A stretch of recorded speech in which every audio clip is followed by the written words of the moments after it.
The Three Hens and the Peacock by Lester Namarnik.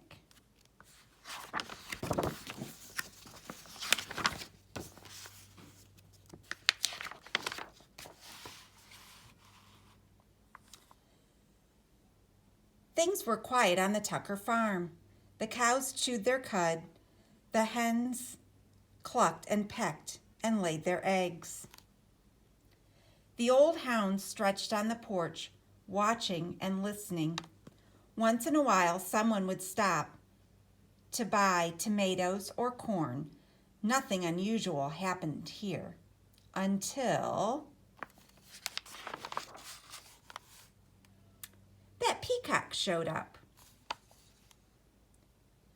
The cows and the hens and the old hound kept right on doing what they'd always done.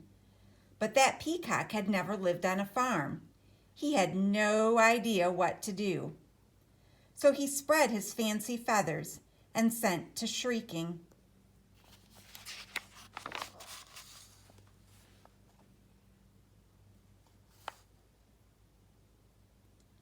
Eventually, the peacock wandered down the road. When the cars whizzed by, the peacock shook his feathers and cried out in his loudest voice. Of course, folks stopped for a closer look.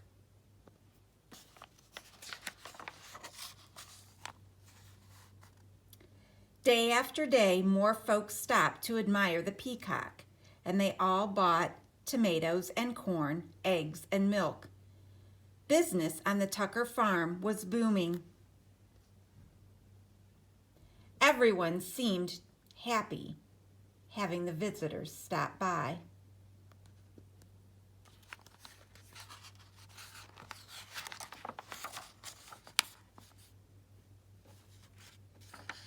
But trouble was brewing in the hen house.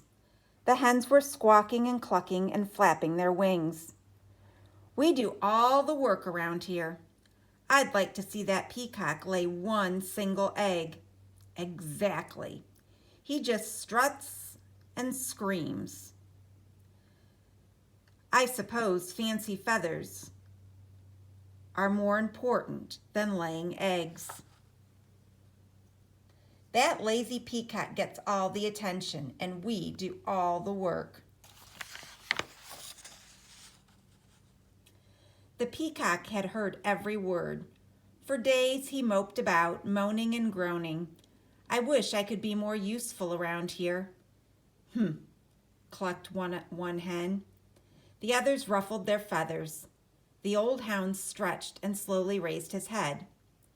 Why not let the peacock stay here and be useful while you hens take the glamorous job down by the road?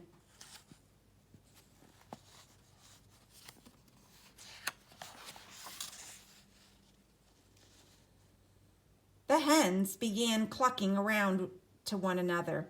What a wonderful plan! Yes, it's a fabulous idea. Oh, ladies, we simply must fancy up our feathers tonight, and nothing but our brightest beads, bangles, and bows. We'll stop traffic for sure. Why, you girls know I can strut with the best of them. The peacock perked up. Let's do it, he declared. Tomorrow I'll stay here and sit on the nest and cluck. And we'll get all gussied up, said the hens, so we'll be glamorous.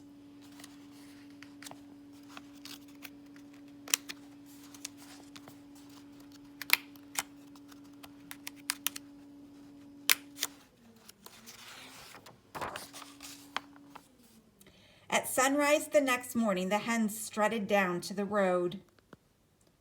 The peacock marched right up to the hen house and poked his head inside.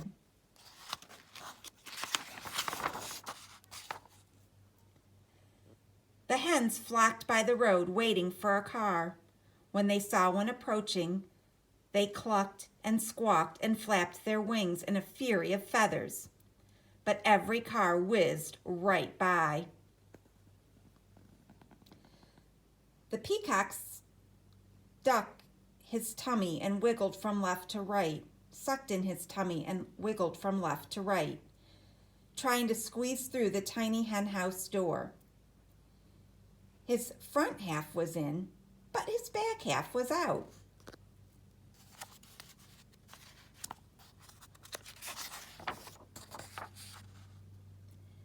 Down by the road, those hens tried every chicken trick they knew. Still, no cars stopped.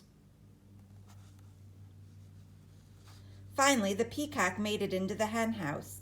He held his breath and pushed with all his might. But no matter how hard he tried, he could not lay a single egg. Not one.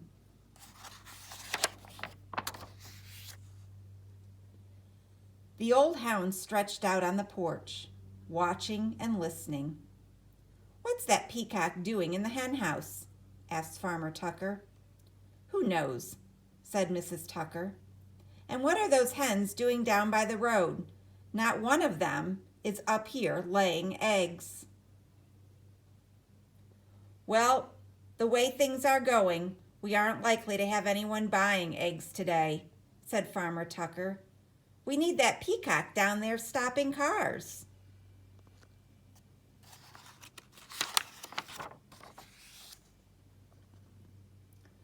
When the peacock heard that, he smiled the biggest smile ever you saw on a bird's beak.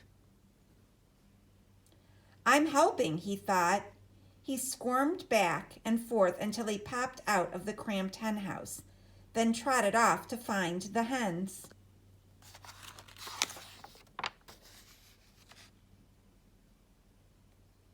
The exhausted hens were all clucked out. Every feather was out of place. What a day! "We couldn't get one car to stop." It's true. Why, most of them didn't even slow down.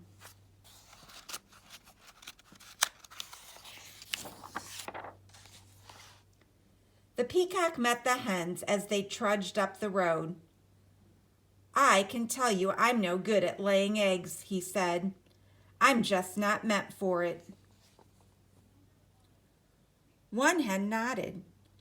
"I put on my stellar strut, and even I couldn't stop a single car," she said. "I have to hand it to you, Fancy Feathers. Your job is harder than it looks." The other hens agreed. The peacock looked relieved.